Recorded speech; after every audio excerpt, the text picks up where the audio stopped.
आज हम लोग अपना क्लास स्टार्ट करेंगे संधि, माफ कीजिएगा, प्रत्यय उपसर्ग से। ठीक है, लास्ट हमने क्लास में देखा था कि वर्णमाला क्या होती है, वर्णमाला देखा था, इसकी उत्पत्ति संरचना देखा था। इसके बाद हमने देखा शब्द, रचना, प्रकार। ठीक है, हमने इस पर विस्तृत अध्ययन किया, डीप अध्ययन किया, एक एक पॉइंट को हमने जो है समझने का प्रयास किया। जिन लोगों ने उस दिन का मेरा क्लास मिस किया है, ठीक है, वो लोग यूट्यूब चैनल पर जा कर के और उस दिन वाला क्लास देख सकते हैं। ठीक है, आपको सारा मिल जाएगा। तो ये दो चीज़ हमने देख लिया है, कवर कर लिया है। तीसरा हमारा बन रहा है आज के क्लास में, हम देखेंगे कि प्रत्यय उपसर्ग क्या होते हैं, प्रत्यय उपसर्ग का प्रयोग कैसे किया जाता है। इसमें सामान्य रूप से जो है आपको समझाने के लिए कुछ भी समझा दिया जाता है कि जो शब्द होते हैं उनके पहले जो लगता है उसे उपसर्ग कहते हैं, जो शब्द के बाद लगते हैं उन्हें प्रत्यय कहते हैं। ठीक है, लेकिन आज हम इसमें आपको कुछ विशेष चीज बताएंगे जो सीधा सीधा आपको जो है ये पहचानने में दिक्कत नहीं करेगा कि क्या इसमें प्रत्यय है और क्या उपसर्ग है। ठीक है, देखिए, कोई भी शब्द रचना जो होती है, कोई भी शब्द रचना होती है, तो उस शब्द रचना में आपने पहले ही रचना के आधार पर शब्दों का प्रकार देखा था। लास्ट वीडियो में हमने बताया था कि रचना के आधार पर जो शब्दों के प्रकार होते हैं वो होते हैं रूढ़ शब्द, योगज शब्द और योग रूढ़ शब्द। ठीक है, यानी कि रूढ़ शब्द उसमें बताया था हमने कि वे शब्द होते हैं जो यदि वर्ण विच्छेद किए जाते हैं उनके, तो किसी स्तर के दोनों पक्षों या तीनों पक्षों के कोई सामान्य अर्थ नहीं निकलते हैं। बिना अर्थ वाले वर्ण जो होते हैं वो जुड़ते हैं और जुड़ करके एक रूढ़ शब्द बनाते हैं। ठीक है, योगज में भी हमने बताया था कि जो दो वर्ण जुड़ते हैं, ये दोनों वर्ण आपस में जुड़ते हैं तो सामान्य रूप से अर्थ अलग अलग निकालते हैं। यदि योगज शब्द के वर्णों का हम विन्यास करें, अलग अलग करें, तो वहां पर जो दो पक्ष बनेंगे या तीन पक्ष बनेंगे वो अपना सार्थक अर्थ निकालते हैं। तो सार्थक अर्थ वाले जो वाक्य होते हैं वो योगज शब्द होते हैं, माफ कीजिएगा, जो शब्द होते हैं वो होते हैं योगज शब्द। और योग और रूढ़ दोनों की प्रक्रियाओं से मिलकर के जो शब्द बनता है वो होता है योग रूढ़ शब्द। ठीक है, आपको इसमें ध्यान देने वाली बात ये है कि जो शब्द बनते हैं, वहां जाओ अपने, जो शब्द बनते हैं इसमें, उन शब्दों में आपको यही ध्यान देना है कि प्रत्यय उपसर्ग का प्रयोग हम कब कैसे करेंगे। एक बात आप समझ लीजिए, एक चीज होता है इसमें मूल शब्द जो धातु रूप है, जो वास्तविक अवस्था में है, जिसको फॉर्मेट किया गया है, बनाया गया है, जो जनरेट किया गया है, वो मूल शब्द है। अब इस मूल शब्द में ही विकृतियां उत्पन्न होती हैं। मूल शब्द के पहले शब्दों को जोड़ दिया जाता है और मूल शब्द के बाद शब्दों को जोड़ दिया जाता है।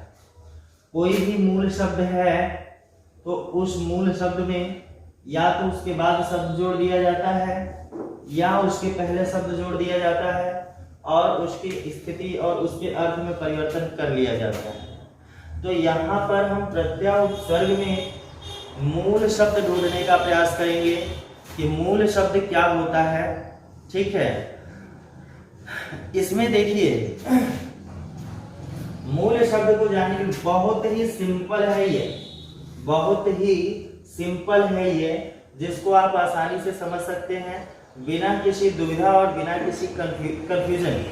ठीक है, तो इसमें जो है मूल शब्द पहले समझना, पहले ढूंढना जरूरी है। जैसे हम आपको एक उदाहरण दे रहे हैं, जैसे है उदाहरण लिखाई।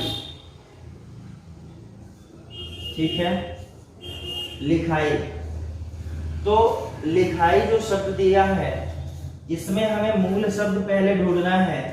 तो मूल शब्द क्या होता है, मूल शब्द यही इसमें मिलेगा आपको, लिखना, ठीक है ना। यानी कि लिखना जो है ये इसमें मूल शब्द है। तो जब मूल शब्द हम फाइंड आउट कर लेते हैं तो मूल शब्द के पहले, ठीक है, मूल शब्द के पहले उपसर्ग होता है, ठीक है, और मूल शब्द के बाद प्रत्यय लगता है, ठीक है। प्रत्यय और उपसर्ग छांटने का ये सबसे आसान तरीका है। इस पर यदि हम कंसंट्रेट कर ले, इस पर यदि हम विचार कर ले या ध्यान में रख लें इन चीजों को, तो हमें प्रत्यय उपसर्ग छांटने में किसी तरह की कोई दिक्कत नहीं होगी। ध्यान देने वाली बात इसमें यह है कि मूल शब्द हमें मिलते कहाँ से हैं। तो मूल शब्द जो होते हैं वो टूटते नहीं हैं, ठीक है। मूल शब्द जो होते हैं वो सार्थक और बेसिक अर्थ रखते हैं, ठीक है। तो वो मूल शब्द जो होते हैं हम वहीं से फाइंड आउट करते हैं। जैसे जब हम इसका वर्ण विच्छेद सब विच्छेद करेंगे इसका, तो सब विच्छेद में हमको मिलेगा लिख अधन आई, ठीक है।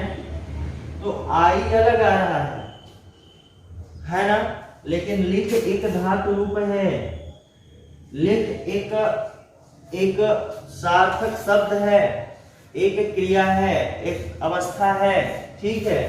तो यहाँ पर लिख जो है मूल शब्द है, और लिख के बाद यदि कोई वाक्य जुड़ा है तो वह वाक्य में क्या होगा, प्रत्यय होगा।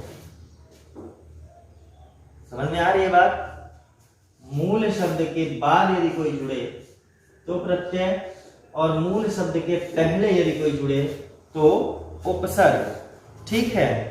इसमें जैसे देखो कि प्रत्यय उपसर्ग कोई बहुत बड़ी चीज नहीं है, बस इसमें मूल शब्द आप फाइंड आउट कर लीजिए। जैसे देता है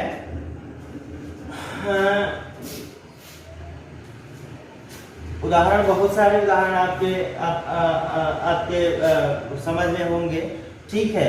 जैसे एक शब्द आ रहा है खिलौना, खिलौना, प्रश्न दे देता है निम्नलिखित में प्रत्यय या उपसर्ग क्या है, ठीक है।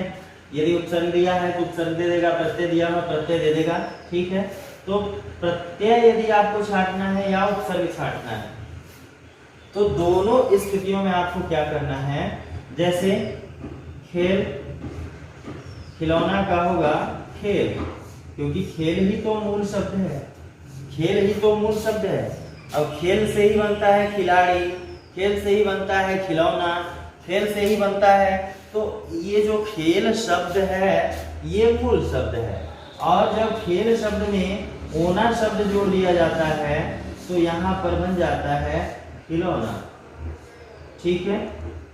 तो ये होता है क्या, आपका उपप्रत्यय, ठीक है।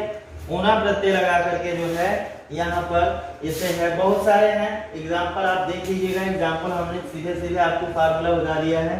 फार्मूला में आप बस इतना याद रखेंगे कि मूल शब्द के पहले उपसर्ग होता है और मूल शब्द के बाद प्रत्यय होता है। इसमें किसी तरह की कोई दुविधा नहीं है। उपसर्ग के बारे में हम चर्चा कर लें तो उपसर्ग मूल शब्द के पहले लगता है, ठीक है। जैसे एक शब्द आता है अपमान, ठीक है, अपमान। तो यहाँ पर मूल शब्द देखेंगे कि मूल शब्द क्या होता है, मूल शब्द इसमें होता है मान, ठीक है। लेकिन उसके पहले एक शब्द जोड़ दिया गया है अप, अब ये हो गया है अपमान। तो मूल शब्द के पहले यदि जोड़ा गया तो क्या होगा, उपसर्ग, और मूल शब्द के बाद जोड़ा जाता है तो प्रत्यय। क्लियर, कोई दुविधा, किसी तरह की परेशानी, समस्या। देखिए ये आपका हो गया है प्रत्यय उपसर्ग, और अब प्रत्यय उपसर्ग में बहुत ज्यादा कुछ है नहीं जो आपको इतनी दुविधा परेशानी में डाल दे। बस इतना ध्यान रखो, कुछ ऐसे वाक्य बनते हैं, इसी जो देखिए कुछ ऐसे वाक्य बनते हैं जो वाक्य प्रत्यय मूल शब्द उपसर्ग मूल शब्द और प्रत्यय, ठीक है, तीनों को एक साथ लेके चलते हैं, ठीक है। तो उसमें ऐसे पेपर्स में जो है कम ही आते हैं, क्योंकि उसमें क्लियर करना मुश्किल होता है कि और समास जो है इसमें बहुत ज़्यादा समस्या की कोई बात नहीं है, आप देख लीजिए। बाकी संधि और समास की बात है तो हम शुरू करेंगे संधि। संधि क्या होती है, ठीक है, इस पे हम थोड़ा सा चर्चा करेंगे और बताएंगे, ठीक है, लेकिन कल, आज नहीं, इसके बारे में हम लोग कल चर्चा करेंगे। बाकी आप लोगों को जो टास्क दिया जा रहा है टाइम पर पूरा करके लाइए, ठीक है।